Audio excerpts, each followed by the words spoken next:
And then, all right, perfect, we're recording. Welcome everyone to another virtual happy hour. We're so excited to have, we have 3 special guests joining us from across the, like half the ocean. So Farah is in South Florida, down in John's neck of the woods and others. But then That's right. Bob and David who are in Hawaii. And, hey, how's it going? Hello, everyone. Aloha.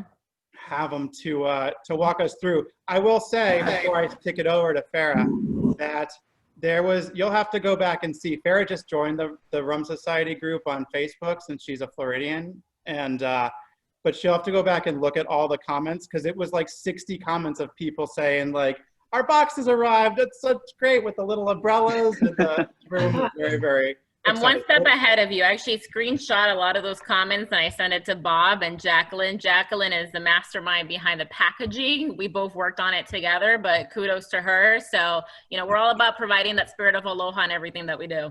And I love it was the little touch, like the little card that said, see you October 1st. And I was like, see, Yeah, that was cool.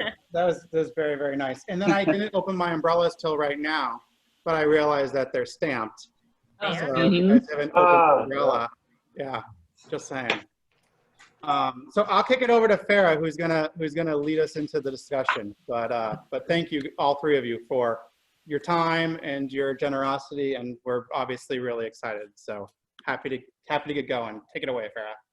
Mahalo, Jay. I appreciate it. Well, aloha to everyone. I actually see some familiar faces from like past Miami Rum Renaissance events, but we're so excited to share the spirit of aloha with the Florida Rum Society.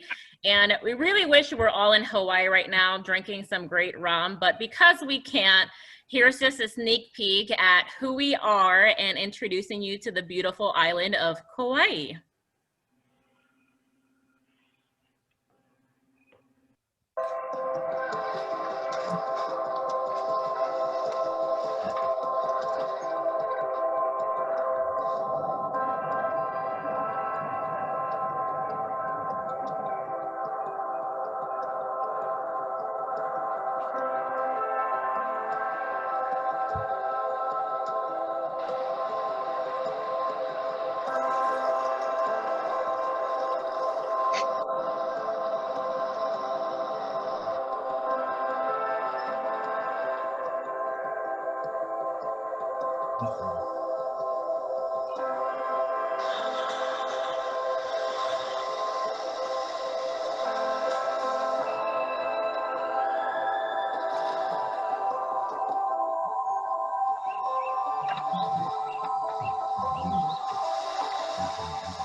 Well, I hope that gave you a little sneak peek about what's to come. Without further ado, I want to introduce you to Bob Gunter. Bob is our, sorry. Now we want to see other Aloha videos here. Sorry about that.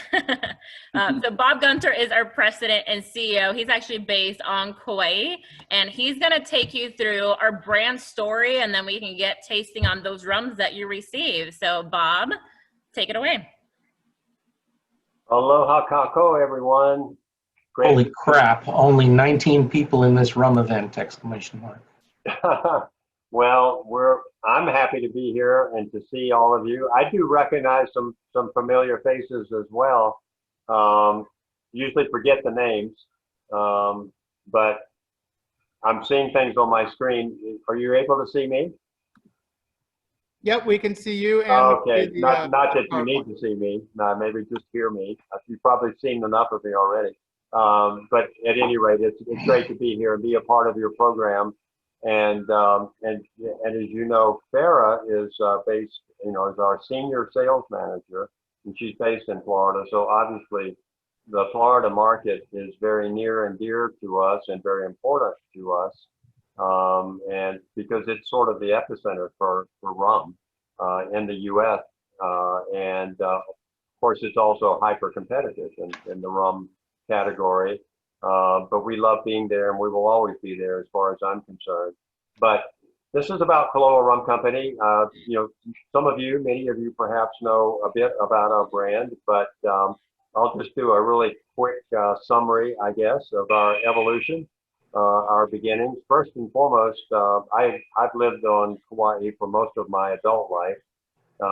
First came here in the military, basically fell in love and, stayed. And my first job here was in the sugar industry, where I worked for one of the larger sugar companies here for a good many years. And so I have that background and perspective in terms of cane cultivation, processing, and so forth. And then eventually gravitated into other industries and other businesses. But a group out of Kentucky contacted me literally out of the blue back in the early 2000s and essentially recruited me to participate in 2 micro distillery projects over on the island of Maui. And over the course of 5 or 6 years, we constructed and commissioned a micro rum distillery and also a micro vodka distillery, both of which are still in operation today. And during that time, of course, I was able to learn a lot from experienced industry professionals and decided that I really wanted to return back to Kauai, which was home, of course, and to maybe start a distillery here. So began to talk to some other friends of mine here on Kauai and found that there was mutual interest, and so we pooled our resources and decided to create Koloa Rum Company. And that conversation was 2006, 2007, and we pulled the trigger on the project in January of 2008, and we began the construction and permitting of our distillery, which is in Kalaheo on the west side of Kauai. And simultaneous to that, we constructed our tasting room and company store, which is on the outskirts of Lihue, and it's located in a resort area. And we began producing rum, and we opened our distillery in September of 2009. So now we're officially in October. Last month, we made 11 years of being in production. And what a journey it's been.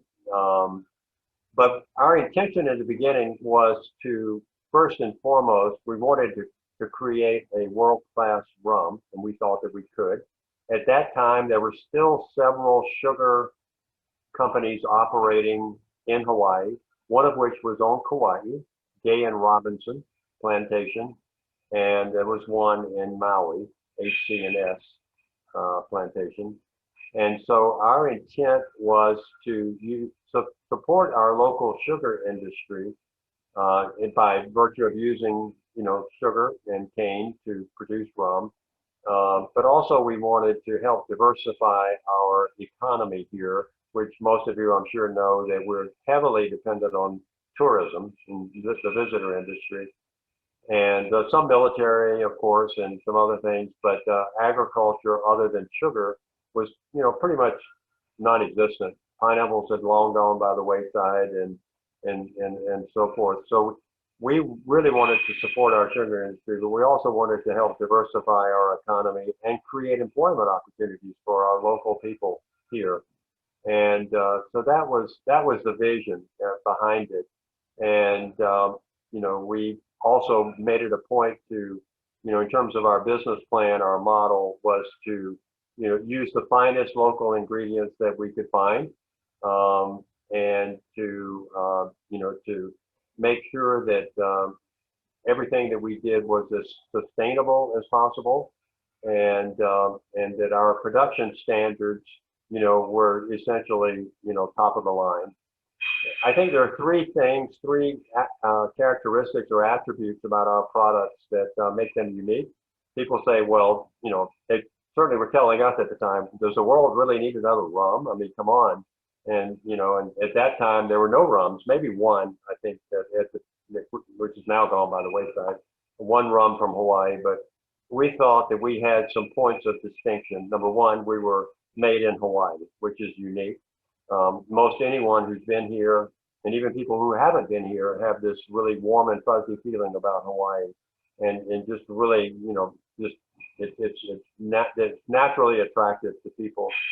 we also have a robust visitor industry during normal times, and we felt that we could tap into that, leverage that visitor industry, and expose our brand to literally millions of people, and that would help us, gain distribution and points of sale and so forth.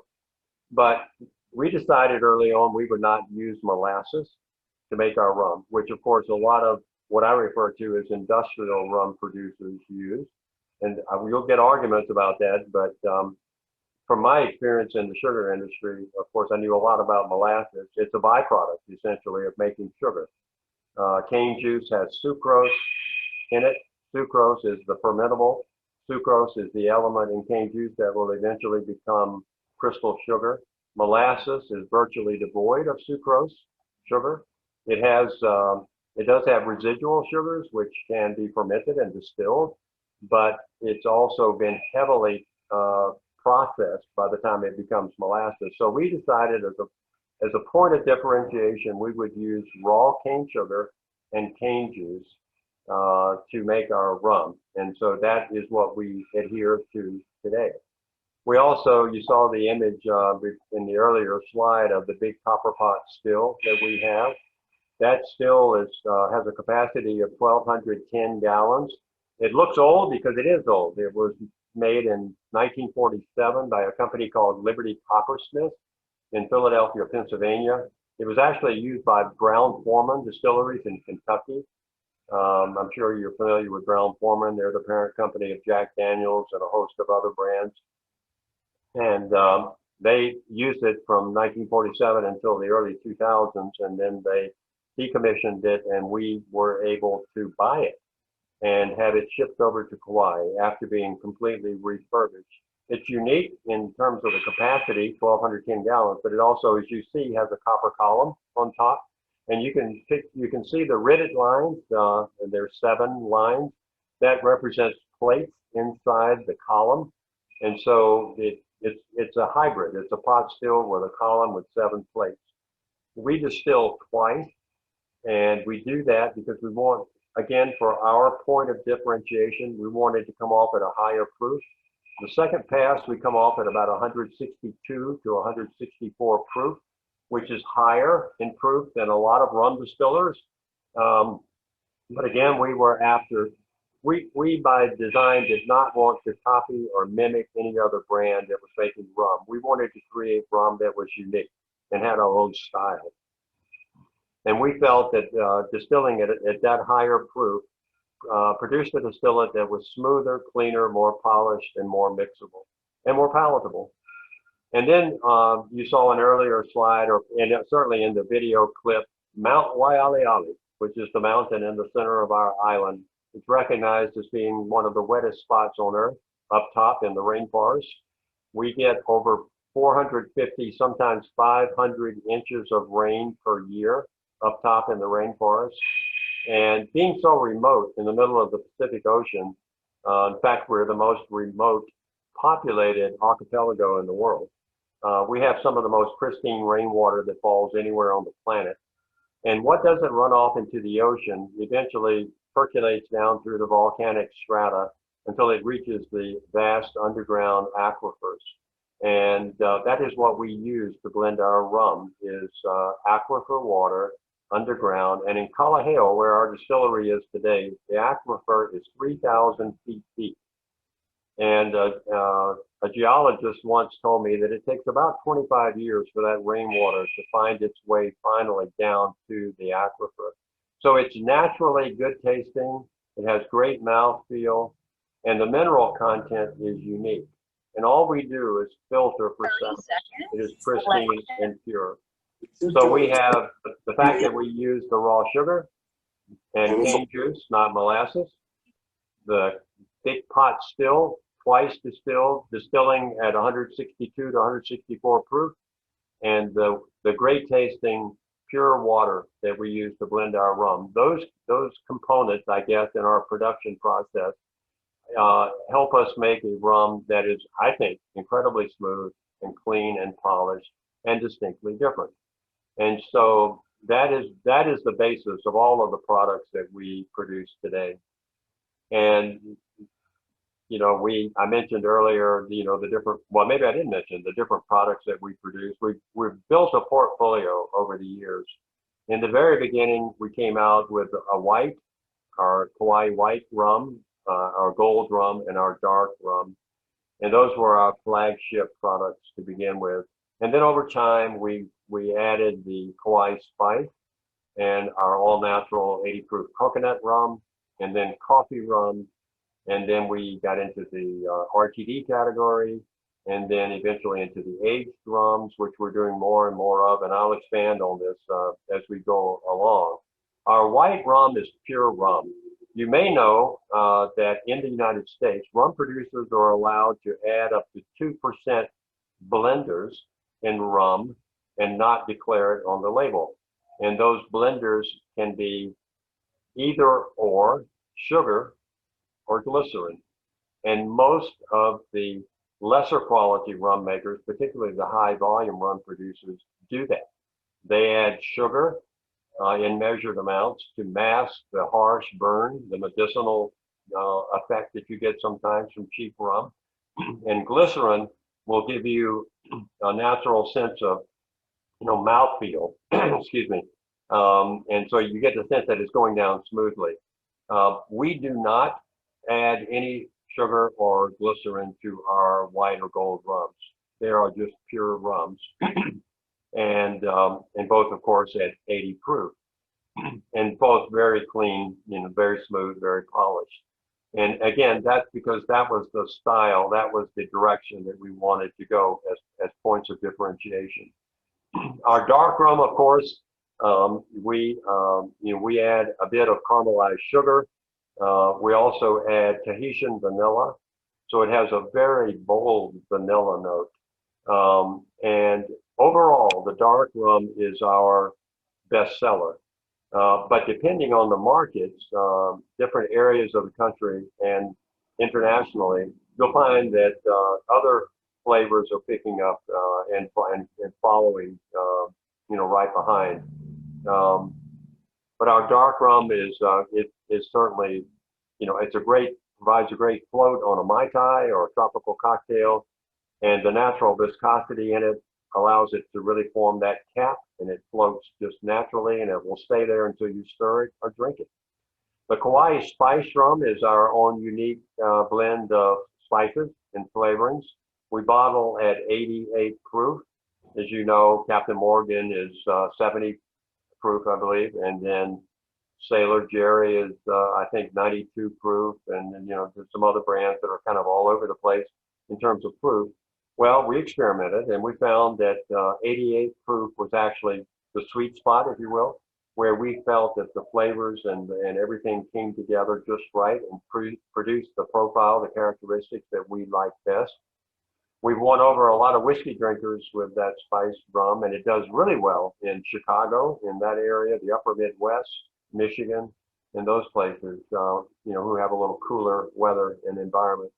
Then we launched our all-natural 80 proof coconut rum. It took us 2.5 years to develop that and get it to the point that we were pleased and confident that this was the best we could do. And if you hold up a bottle of the coconut rum, in the glass bottle, you can see a little bit of a greenish tinge to it, and that's just from the natural coconut essences and flavor compounds that we use. And that is one of our, if not, maybe in Florida, I think it's probably a horse race between the coconut and the coffee as to which is the most popular, but very unique. Unlike Malibu, which people associate with being a coconut rum, it's actually coconut flavored, but it's a liqueur. It's 42 proof. Ours is 80 proof, so it's stand-up rum. Really holds its own in a cocktail, and delicious mixed, with other ingredients as well. And then our coffee rum. The coffee rum represents a collaboration between us and Kauai Coffee Company.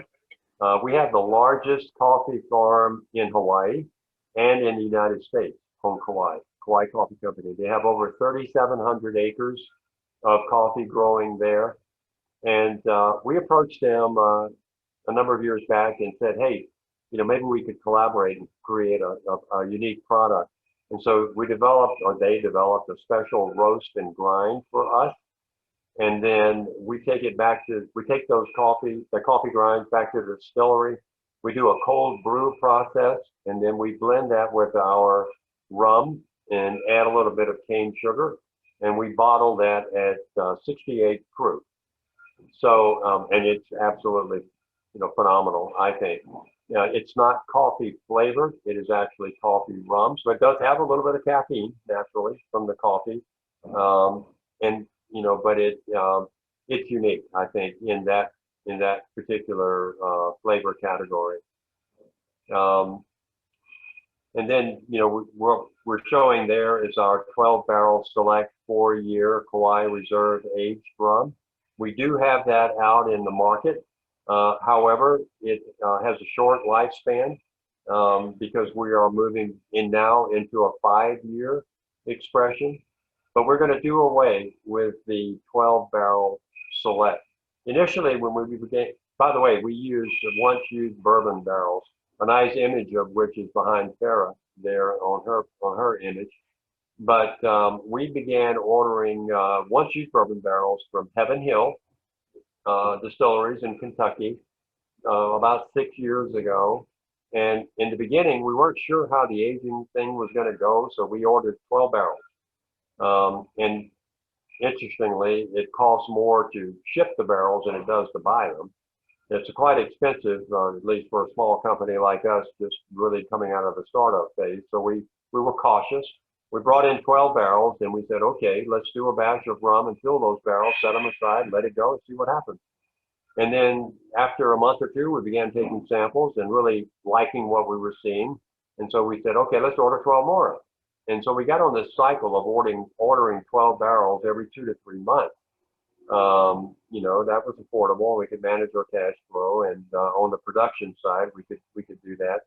And so we got on this cycle of ordering and filling 12 barrels at a time. So when it came time to release the first batch, which we were anxious after 2 years, so we waited until year 3.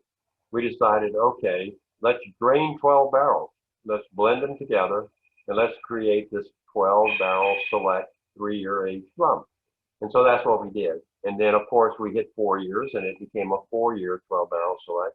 And now we're moving into the 5-year category.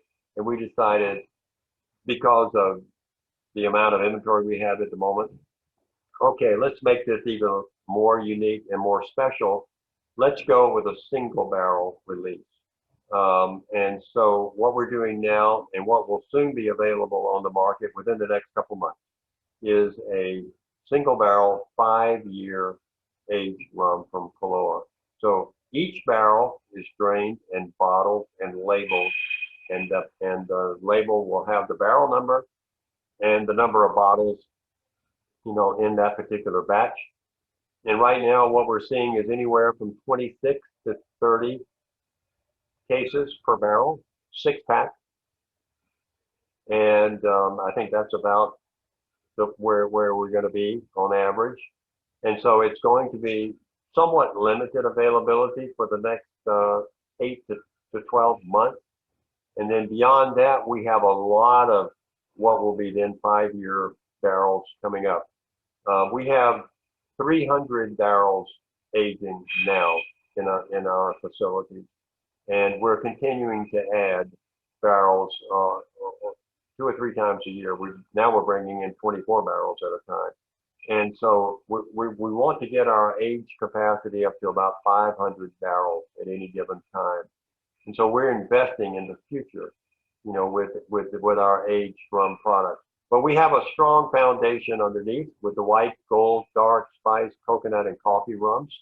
And then, of course, we have our line of ready-to-drink cocktails, which are pretty unique and do quite well here in Hawaii and on the West Coast and certain other markets, Texas included. They speak for themselves. And I might add that we have a few new products on the horizon.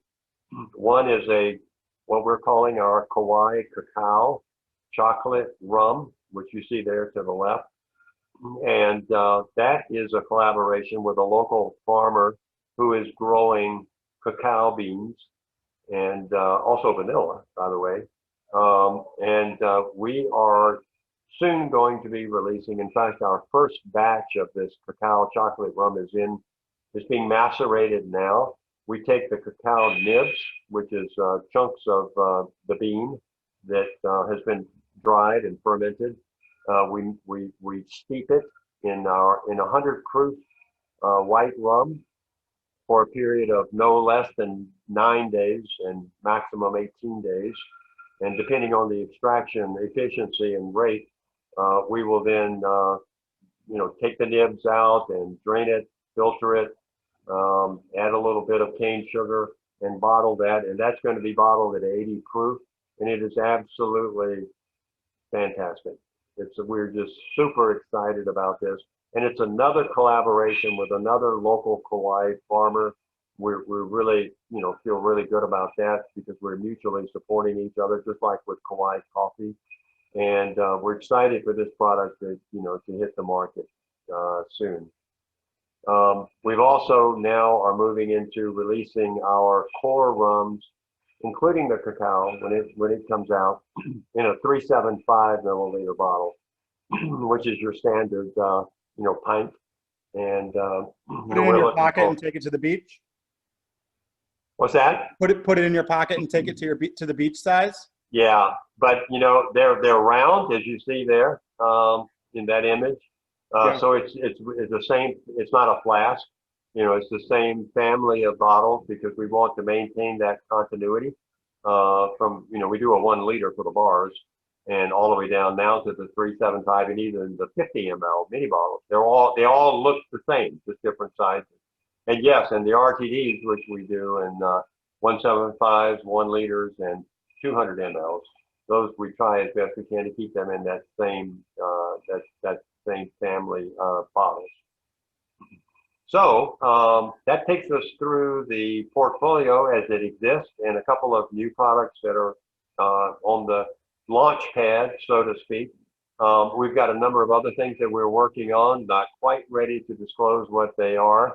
It seems like every time we come out with a new product, a couple of other distilleries come out with a copycat not long after. That happens with our coffee rum, and we see it coming with the cacao as well. That's okay, because we know all of our products are distinctly different.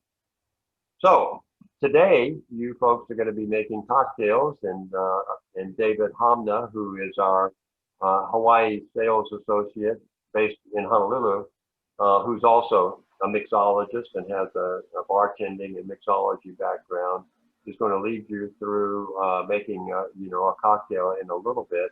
But I wanted to first talk a little bit about the white rum, and if I would invite you to, if you haven't already, to crack it open. I think you have a bottle or two there.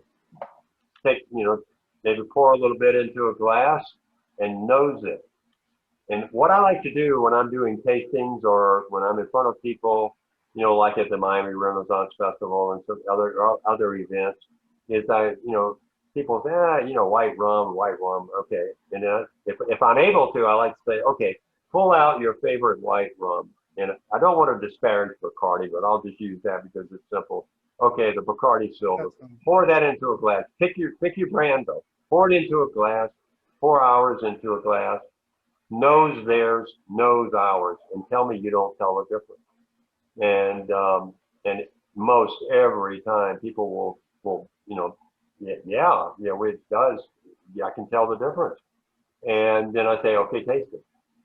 Taste theirs first, then taste ours, and tell me if you can tell that there's a difference. And people then see, well, yeah, it's rum and it's a white rum, but there is a difference. Now, everybody has their own palate and their own preferences in terms of what type of rum they like. Agricole appeals to a lot of people. Others, it's got to only be heavily aged, oaked rums, and there's nothing wrong with any of that. Like I said in the beginning, we wanted to create products that were unique and that, we could say that's our style. And so that's what we set about doing. But the white rum is extremely versatile, very mixable. And I have to admit, Farrah and David have heard me say this a million times. The white rum is actually my favorite. The only time I would budge from that is maybe the 5-year single barrel. That's super good too and smooth. But the white rum to me is absolutely delicious, and I hope you feel the same way. So I think again, I know John and Darren had thoughts. I don't know if one of you wants to jump in. I'm putting you on the spot. We were just saying in the chat, it's got a beautiful, you absolutely get the cane sugar from there. So like Bob, like you were saying, it's distilled with cane sugar. That comes through immediately.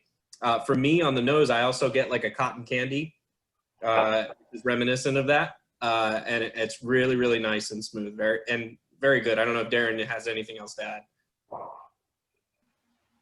I put Darren on the spot, but no, I think it's very approachable for an unaged rum. I think it's extremely approachable for an unaged rum. I enjoy it a lot too. well, and I thought too that, people in the beginning especially, and, and occasionally now say, oh, your core rums are not aged. And that's true. But when you think about mixing and, making cocktails and so forth, I think certainly our white and gold rums are very, very mixable, very versatile.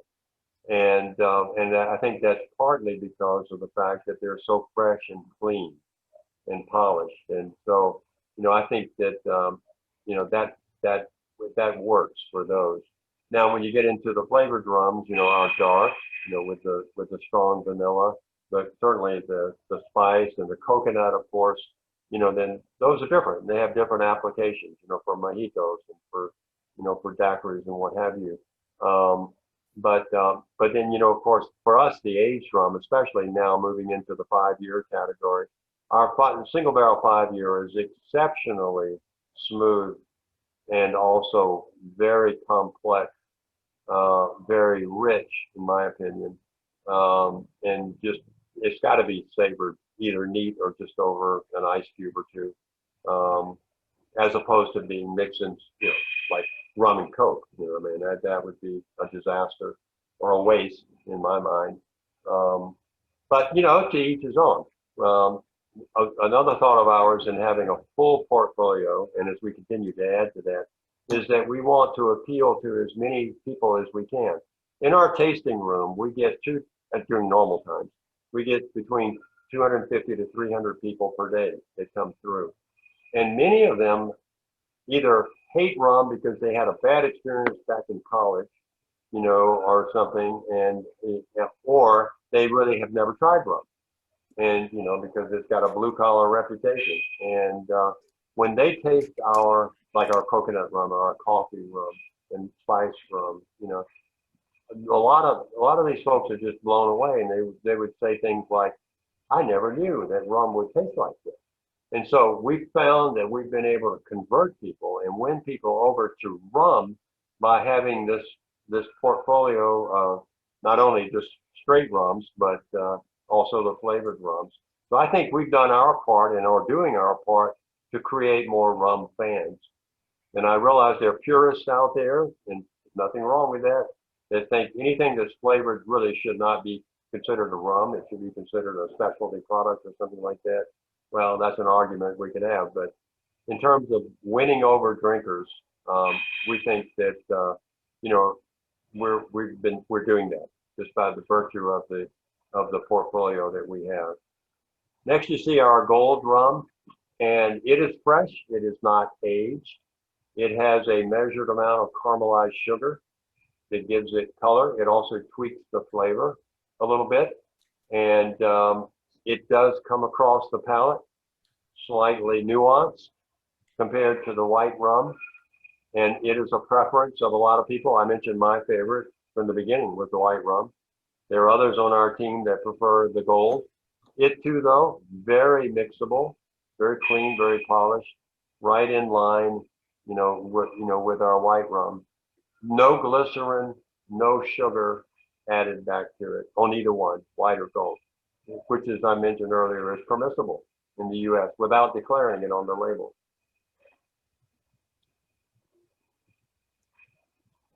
I like that one too. I like that one better. I'm just talking. Michael gets vanilla on the end. I got that too. Yeah. Yep. Well, the gentleman, I think John mentioned earlier, about the getting a hint of sugar. And I say again, we don't add any sugar to it after distillation. But the fact that we use pure cane sugar and cane juice as it's available, and I'll talk more about that in a minute, it does carry over. The flavor, the characteristic of sugar does carry over through to distillation. And it's about the input ingredient. You would not get that with molasses. You would get something else. And I know that there are those that would argue, yeah, molasses has got the congeners and the esters and everything that's going to give you what we really want or what I like.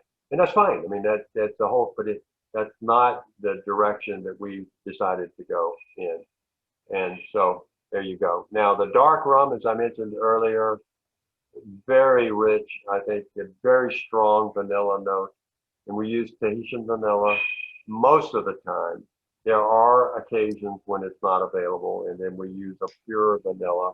It's not off-the-shelf vanilla extract. We get this from a quality flavor house that has a pharmaceutical process rendering the vanilla in high concentrations so that we can be consistent batch after batch after batch. If we were simply macerating vanilla beans, every batch would be different. It would be all over the place.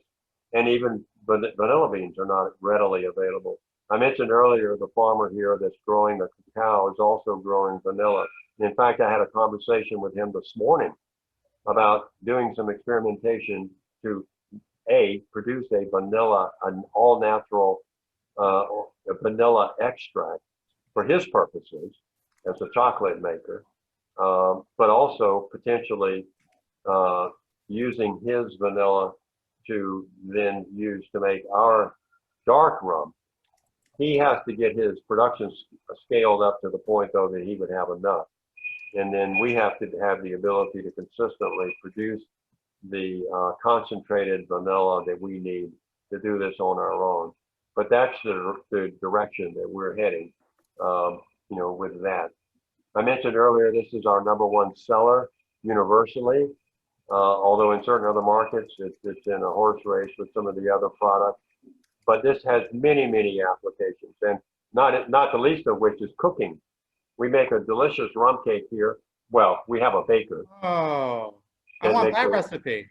That makes a rum cake, and that is absolutely delicious. And we sell them on our e-store. Go online. Be happy to ship one to you. Freshly made every week.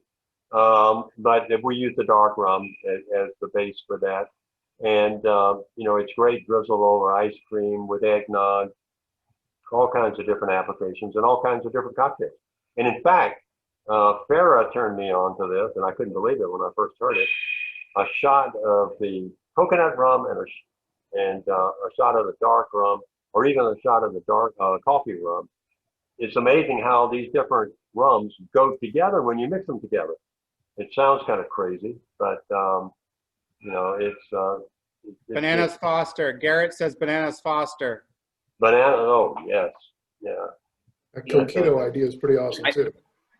And, I do a banana old fashioned where I take bananas and steep it in bourbon for like 7 days, and then strain out the bananas and use black walnut bitters, chocolate bitters, and maple syrup.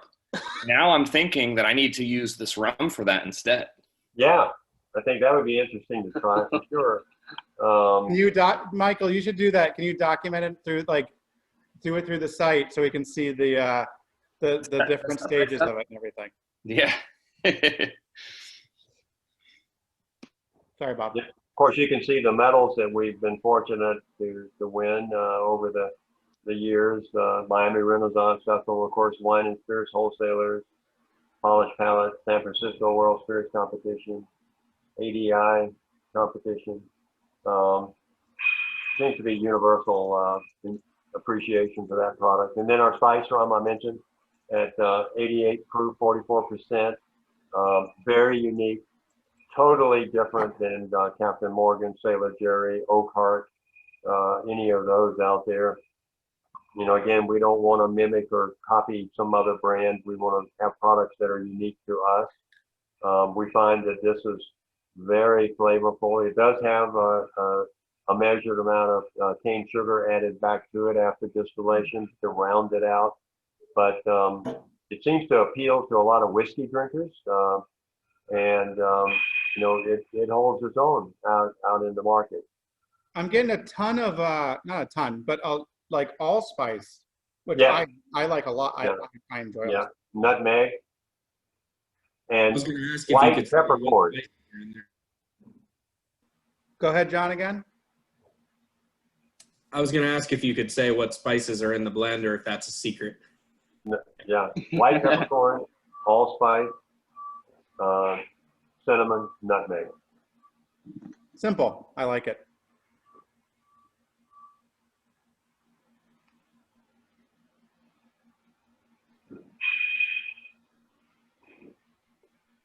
Sarah, you want to go next slide? Farrah took a note. The Typing and coconut. explaining while I'm doing this. Sorry. No, But keep the questions coming. I'm trying to answer everything. that comes She's through. answering the questions. She's doing the slides. She's doing it all, and she's drinking. So she's good. not necessarily in that order. But yeah. Well, the coconut rum is it was a real challenge. You know, there are others out there in the market. I mentioned Malibu, of course, which is really not a rum. It's a liqueur, a 42 proof. This is 80 proof. It's a stand-up rum. Talk about mojitos and pina coladas and daiquiris. I mean, this is the guy for that. And it's all natural, as it states on the label. And it took us a long time, 2.5 years, to develop the profile and using the ingredients that we really wanted, because we were limited. We wanted it to be all natural, and we did not want it to taste syrupy. We did not want it to be overly sweet. We did not want it to be taste like shower curtain vinyl, which there are some things I've tasted out there, on the market that just really are sort of in that vein. But anyway, we finally nailed it, we thought, and so we have our all natural coconut, and it's been very well received and medaled. You can see, Paul Percult's Ultimate Spirits Challenge, when we launched in 2016, it took the Chairman's Trophy Award, which is their top award, and all the others that you see listed there. So, it's not us just saying that. These independent jurors, and tasters, seem to think the same. And our challenge is to continue to make the product, all of our products, consistently, or be consistent from batch after batch after batch. The quality control processes and protocols that we have here, we take obviously very seriously, and we do our best to make sure that every batch of whatever we're making, in this case the coconut, come out to meet the standards that we are known for. And I'm proud to say in 11 years we've never had any recalls or any pushback or anything coming back to us as being adulterated or not palatable or anything. And we're going to make sure we continue with that. We're getting lots of love for the coconut on the chat, Bob. Yeah, thanks. Coffee rum, I mentioned earlier, it's a collaboration between us and Kauai Coffee Company. Special roasting grind, cold brew in our distillery. We blend with our rum and then add a little bit of cane sugar. You'll notice, maybe not in the bottle you have, but typically in the regular size bottle, there'll be a little bit of some sediment in the bottom. And we don't filter that out. We could, but then we'd be filtering out flavor and color. And so we leave that there as a testament to the fact that it's made with coffee, real coffee. and cane sugar. And so there are a little bit of what we call fines, F-I-N-E-S, little fine particles in it, which you just shake up a little bit in the bottle. It goes right into the solution, and you never know it's there. But it's all part and parcel to the flavor and aroma profile that we have. And also a very versatile product. I mentioned that actually goes well with the coconut rum. I couldn't believe it when you put the two together. All kinds of different cocktails and, and cooking as well. So we're very, very proud, and pleased with the with our coffee rum. And just as a side note, Kauai Coffee Company is now, as of 2 or 3 weeks ago, using our rum barrels after we drain our aged rum to age coffee beans in prior to roasting.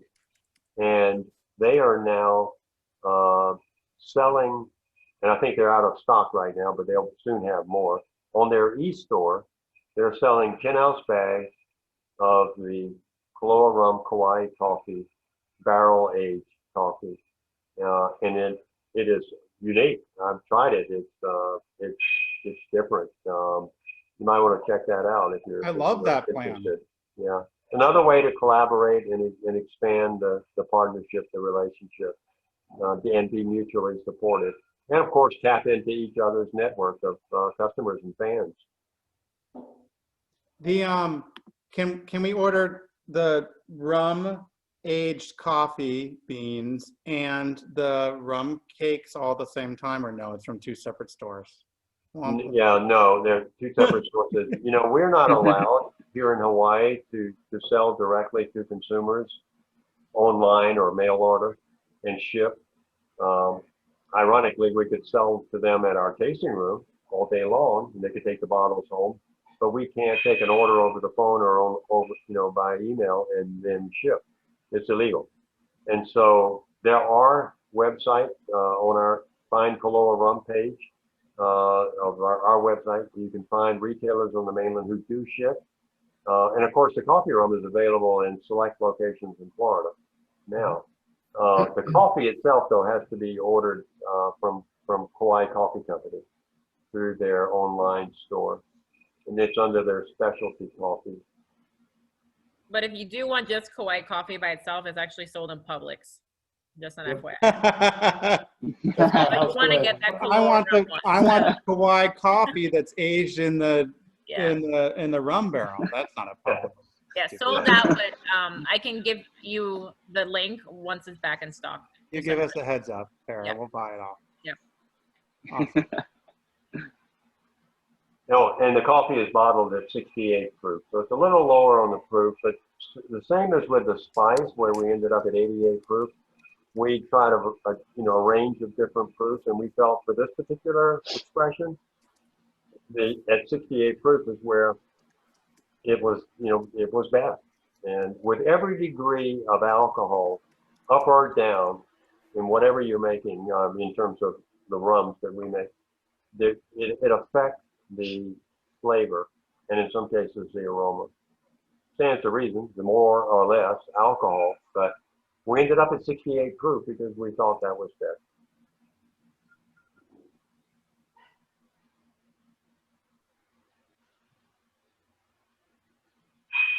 I mentioned earlier about our line of ready-to-drink cocktails.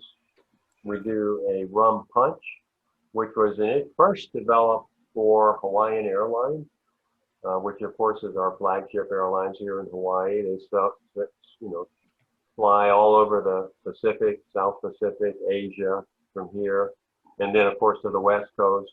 They even have dailies during normal times to JFK, Logan, and Boston, Las Vegas, of course, Phoenix, and up and down the West Coast, Anchorage. But they asked us to develop a signature cocktail that they could serve as a complimentary drink on their flights. And this was 8 or 9 years ago. And we developed, with their direction, they wanted a passion orange guava based, POG, we refer to it. And so we developed a private label product for them called Koloa Breeze. And they pour that to this day on board Hawaiian Airlines domestic flights back and forth from the mainland to Hawaii. And, it's complimentary. That's obviously great for us because it's good exposure, but it's again a partnership with another local company. So we're mutually supporting each other.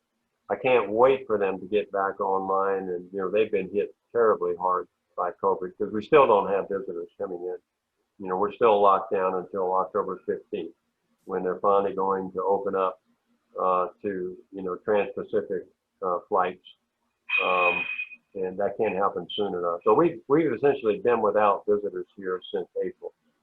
And our tasting room and company store has been closed since then. Still closed. May still be closed next month. We'll have to see how things come back. I want to say too that we are developing, in the process of developing a line of. Right now, we're kicking around the term hard seltzer. It may end up being a carbonated craft cocktail. We'll figure out the naming of it, but we're going to be creating 8 new flavors that will be carbonated. We're going to do them in cans, and probably 12-ounce slim cans, and some very unique flavors that are particularly associated with Hawaii. And we're pretty far along in that process, and we're looking at launching that whole range of products, which will be different than these standard cocktails, the Mai Tai, the rum punch, and the pineapple passion. And we hope that they'll appeal to a different market segment. The millennials or others who are trending toward lighter, less alcohol, lower calorie type products. But we're excited about that, and that's going to be coming along probably the end of first quarter next year. But the other cocktails that we have do great here. They're obviously ready to drink. They have alcohol. The rum punch and the pineapple passion are 10% ABV or 20 proof. The Mai Tai, which was our first RTD we created, we came out at 37 proof. And we did that because we wanted it to be a stand-up cocktail, close to a bar strength cocktail. And that has its fans and favorites. I would say the rum punch and the pineapple passion, though, are the top sellers. Which one depends on personal preference and taste. They're bottled in plastic here, and which is the way Hawaiian Airlines prefers plastic for weight purposes. We also have a boating industry that would do cruises, sunset dinner cruises and rafting and that kind of thing. Zodiacs, and they don't want glass; they want plastic for obvious reasons. And also, these are very friendly and appropriate for poolside, where you don't want to have broken glass. Go in the cooler, with ice, and you don't have to worry about breakage and so forth. The little 200 mLs in the colorful 4-pack carriers are great grab-and-go items, at 7-Eleven and ABC stores and whatnot here in the islands and elsewhere. And so those are what they are, and it's a very important part of our overall portfolio. And RTD sales across the country have just exploded since COVID, in particular. So we're glad of that. I might mention that we're now distributed in 27 states across the U.S., including Florida. And we're in all 4 corners of the country, in the upper Midwest, Texas, Arizona, So we're not everywhere, but we are adding new markets on a regular basis. Just entered into Colorado about 4 months ago, and that's doing really well for us. Texas, we went into about a year and a half ago. We're doing very well in Texas, very well received there, and we're excited about that. Looking at expanding our reach in Canada. We're currently sold in Western Canada. We're looking to expand that to across all markets in Canada. We're in Japan, we're in Australia, New Zealand, and we're sending our first container of rum to an importer in Amsterdam within the next week and a half. And that importer is going to be selling it and distributing it out throughout the the EU countries and the UK. And so we're excited about that. So we're pushing ahead, COVID or not. We're not just hunkering down. We're still pushing forward. We want to keep our momentum, keep our progress going, because at some point we're going to get past it, and we want to be ready. We want to be firing on all cylinders.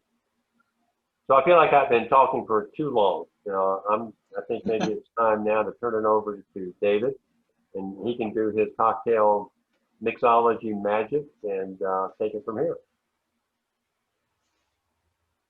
Hey, how's it going?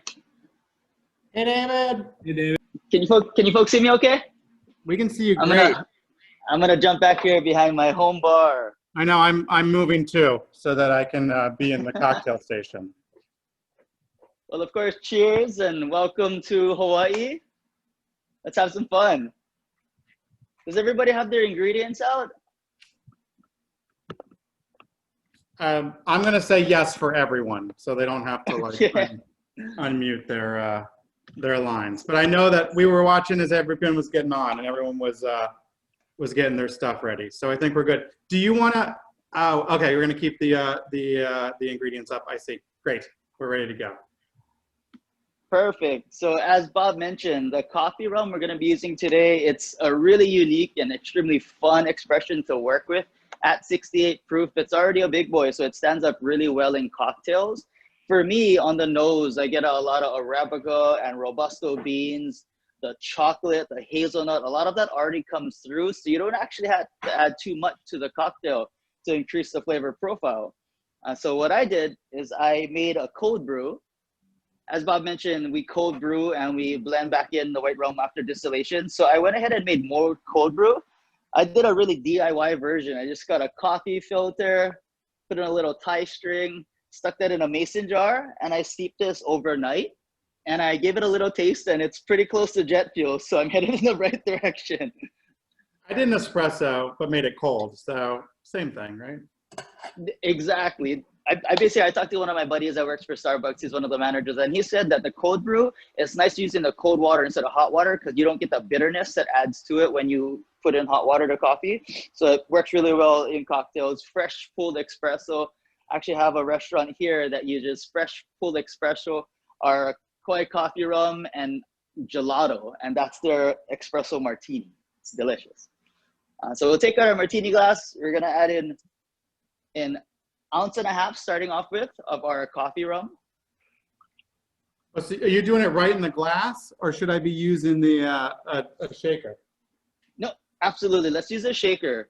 And so typically bartending, we like to say that if it has citrus, you want to shake, and no citrus, we want to just stir, kind of like an old fashioned. But because we're using the matcha, I really want to emulsify the matcha, and so I'm going to go ahead and shake it, especially because there's dairy. Got it.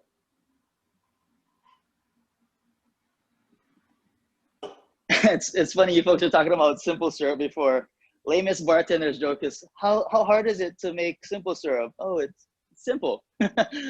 Like you said, tiki cocktails like to go 2-to-1. Some go 50-50. I like actually using not only the regular white granulated cane sugar, but if you're using turbinado sugar, making a demerara syrup. Oh, So this is just, that one too. that's nice. So we're just using the regular simple. Gonna go ½ ounce. Then we'll go ahead and add our ½ ounce of cold brew or any kind of full coffee you have.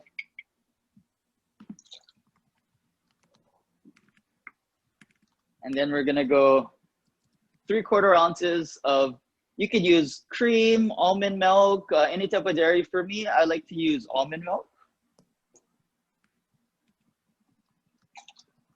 That's a nice little mouthfeel. And then lastly, it's funny, actually, Farah said that you can find this in Florida. I'm using the organic matcha green tea. I got this at Whole Foods. It is a little pricey. And so if you don't want to use something like matcha for your cocktails, what you could do is I've been actually playing with this quite a bit. When you're steeping your simple syrups, you can just throw in when it's hot. Some green tea bags or jasmine tea works really well. And so you can steep it in the simple syrup. That actually adds a lot of herbaceousness, which is really nice in cocktails. So I'm gonna use a bar spoon of matcha powder, or like a teaspoon.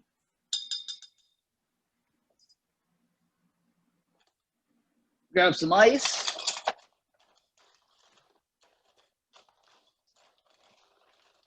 Fill up our tin pretty good here.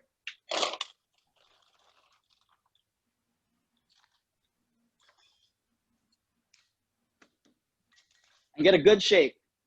So typically 3 things we're trying to accomplish when we shake. We're trying to aerate, we're trying to dilute, and then of course mix the ingredients. So I'm trying to get it all through at once. So good shake.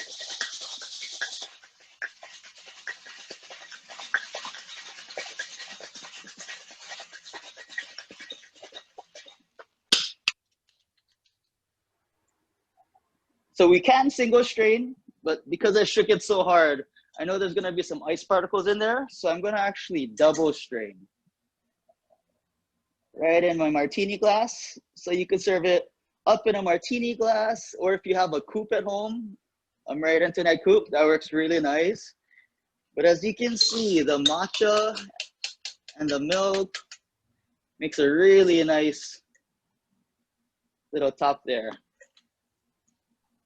So I got a nice wash line. So this is where we can get creative and fun. For me, I don't particularly like my cocktails too sweet, but if you wanted to add some extra sweetness in there, you can go ahead and add whipped cream. So I'm gonna top it off with whipped cream. So you wanna just keep it like this. You could sprinkle over coffee grinds, which is really nice. Just go straight across the coffee grinds. It's a nice little nose to it. Or we can put in some nice whipped cream. And I'm using Ghirardelli 86 cacao dark chocolate. And I'm gonna just grate my dark chocolate right on top.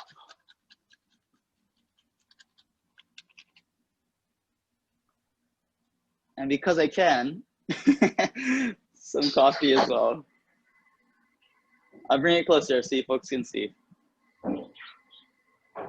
All right, I want everyone to hold theirs up. I want Farah to turn off the screen share so that we can see everyone at once. There we go. And everyone needs to hold theirs up, and we're going to compare it to David's and decide who's the best. Here's mine with a glass that was recommended by Missy. That is an awesome glass. Another way that you could actually do this cocktail too, I played with this before, is you could actually use an egg white in the cocktail. That actually adds a really nice mouthfeel too. Michael, yours looks almost identical to David when you held it up. I was trying to like scroll through everybody. Yeah, you did a good job. Michael's a pro. Frank, you too. Yours looks almost identical. Awesome job. Teacher by day, cocktail by night. That's a cool thing about rum. You can get creative. I have another account that they're actually mixing the coffee rum with mezcal. And I would have never thought those two would go together, but it's actually delicious.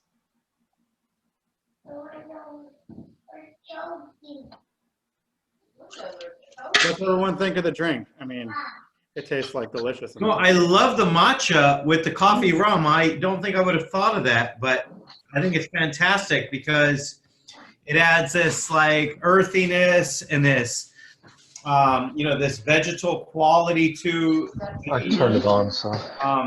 Rum, and I think it's really nice. We did not use whipped cream, and I don't think it's necessary. But we used a little bit of dark chocolate with actually with a ginger in the dark chocolate grated on top, and it was perfect. Oh, that sounds amazing. That's what I love about matcha. It just adds a nice little herbaceousness, not overly sweet, gives a little bit of extra texture as well. I thought of doing that too, Travis, but I forgot mine at home. Yeah, no, I knew you were thinking of that, Jay. That's why I went ahead and did that for the two of us. Yeah. Travis, is there a story behind those tikis behind you? That's awesome. Oh, thank you very much. There's not really much of a story other than we were like we needed a bar, so we converted a spare bedroom in our house into a tiki bar. We worked together. Jennifer and I built it by hand, everything, and you know, we haven't yet built up a massive, authentic collection of mid-century tikis or anything, but we buy what we can find and hang them on the wall and have a lot of fun with it. That's really cool. As soon as you folks come to Hawaii, I was talking to Jen. We actually have that La Mariana Sailing Club. They're remodeling the whole thing right now, so it's going to be beautiful, really eclectic bar. And there's a brand new one that opened this past year called Skull and Crown in Chinatown. It's a really fun bar. Noah, he's a really cool guy, and they just have a really neat concept going in there. That sounds great. Well, we're sailors too, so hopefully we'll sail in and just tie up in front of the bar. So. There you go. Yeah, we'll just sail from Florida to Hawaii, no problem. We'll be there tomorrow. Yeah, tomorrow. Get on your boat. We're in Florida. We'll hop on with you. Come on, everyone's welcome to join. We'll take the bus. We'll take the VW bus over to the marina. There you go. This used to be an unused porch, and we decided we needed a tiki bar. Like, let's build one. Yeah, that's awesome. So Exactly. awesome. This room that we're in actually used to be our son's nursery. Oh, darn. We laughed Turned it into the crib rug room. here, There you and go. then he graduated from the crib into a race car bed, and then he moved out of the room, and it was just sitting here, and we said, this needs to be a tiki bar. I'm glad you didn't say he's sleeping in the corner right now. Yeah, he sleeps on a stool in the corner, no problem. He's making Hey, the that- drink there. That's what tiki bars are made for, right? The true escape. Exactly, Yeah. and there's no windows. We actually put plywood over the window, and then that's covered with bamboo, and so there's no windows and no doors. It's like the Haunted Mansion at Disney World. Pretty God, Travis always shows me up. I hate him. Oh, come on. I'm not on mute. What's your favorite what's your favorite tiki book? My favorite tiki book? Well, you know, of course, I love Smuggler's Cove, right? Everybody does. Yeah. And I love Sippin' Safari from Beach Bum Berry. And I also, it's not really a tiki book so much, but I love And a Bottle of Rum, you know, the book on the history of rum. Of course. And actually, Shannon Mustafer recently put out a new tiki book, which I highly recommend. If you haven't found that one, that came out in this last year, and I think she's doing a lot of neat things, and she's got an interesting story, and so I recommend that one too. So I guess those are probably my. Fun. I'll throw a plug in for Georgie over from Lockheed Kane in London. He just did Let's Get Tropical, and I don't have that. I'm digging into this one. So There you go. So it's a good one. That's cool. How is it so far, Jay? It's good. It's good. It's good. We'll talk about it. But yeah, it's I enjoy the approach. It's different approach, right? Everyone has a different approach, so it's nice to see other. Yeah, of course. Yeah. Has anybody read the Minimalist Tiki yet? I know we have some fans on here. I haven't read it. Yeah, you guys. I haven't yet. So Darren? I need to Yeah. next on the list. I've read Yeah, it. it's good. There's definitely some good tips in there. There's a lot of cool garnish stuff in there. The way he breaks the rum down into the recipes, I think is really well done. Nice. Yeah, he makes it easy to stock a bar with just these many things make this many cocktails and all that. And I like Matt's stuff for all of his history nerd, rum nerd stuff. So, yeah. That's And nice. if you guys don't have it, the Smuggler's Cove book is excellent as well. Yeah, I mean, I think that's pretty much the Bible, right? It is. And Beef and Berry's book. Like, there's so many good ones. I think we're too far gone for minimalist. Yeah, that's why I haven't jumped on it yet, because I feel like it doesn't speak to me, but because I'm beyond the minimalist approach. We're into the maximalist approach.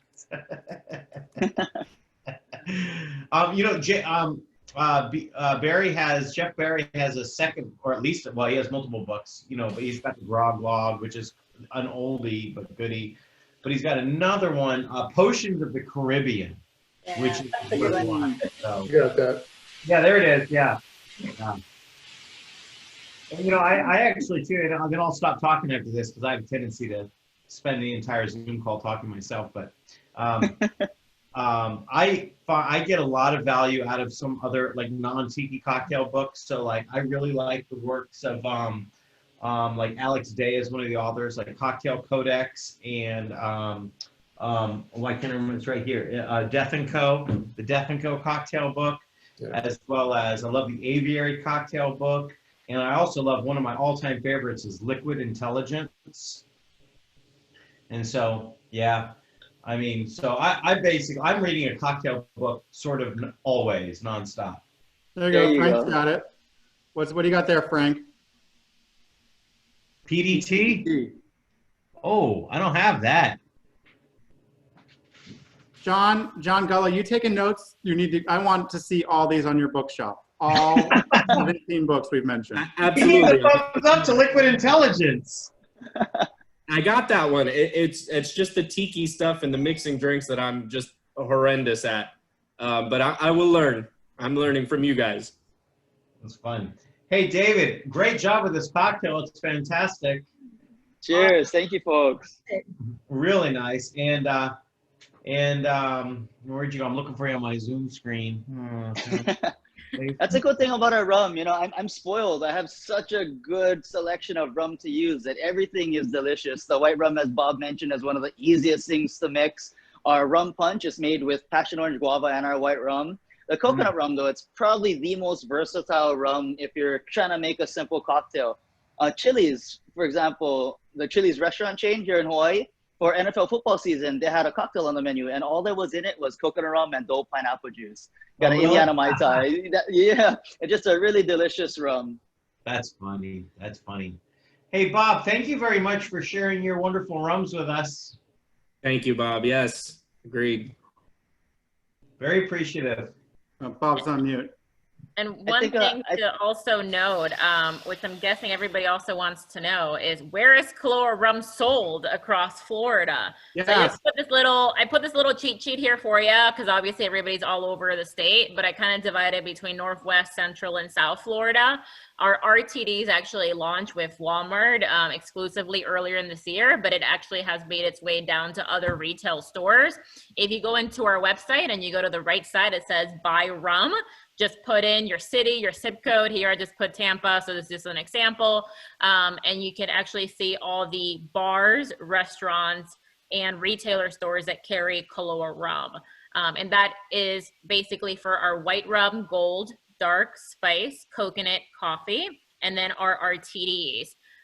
Bob mentioned the new products that are coming, and I put it in the chat, but just in case, the chocolate cacao rum, the 5-year single barrel, and then also the 375s are going to be launching later this year, early next year, so stay tuned for that. And then the 12 barrel select is going away. It is currently in stock. A couple of cases are left in Florida. You can special order those through any of your favorite retail stores, so get it while it's there because there's only a few cases left. And then I also put here just my contact information with Koloa rum, company number, a tasting room and company store, which it is currently closed because of COVID, but you have it there in case you're ever in Kauai, you want to come and visit us. We would gladly have you over. And I'm locally here in South Florida in the Pembroke Pines area. For anybody that's down me, Florida is one of the states that I'm responsible for, so I'm not always in Florida, but I know the state like the back of my hand, and I grew up in Orlando. So I'm a Florida girl that was adopted by Hawaiians and Bob. So anything you need, let me know, and I'm happy to help anyone find Koloa rum in their market. And now, Farah, you're in the Facebook group, so people can, yes, I am. Can connect with you that way if that's a way that they want to use. That's right. Awesome. Well, I want to thank Bob, Farah, David, for your time, for your fantastic samples, for the great rum. I think, I mean, I'll speak for everyone. I see people clapping on mute, so I appreciate that. But a special, Bob, I'll let you say something real quick and finish. But special shout out to Missy, who really organized this whole thing. So I don't always do everything, which is good because I'm exhausted sometimes, but thank you, Missy, for helping to thanks, Missy. I'm glad, Missy. Thank you. I'm glad someone works around here. We appreciate it.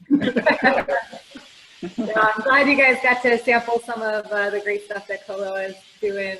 They have a very special place in our heart. These are great people, and they make amazing rum. So I'm glad you guys got to sample. Thank you. Thank you. Hello. Anything? Thank you, everyone. Yep. Aloha. Mahalo. Mahalo. Hello, thank you so much. much. Have a good night. We'll see you soon. Aloha, everyone. Aloha. I love that T-shirt.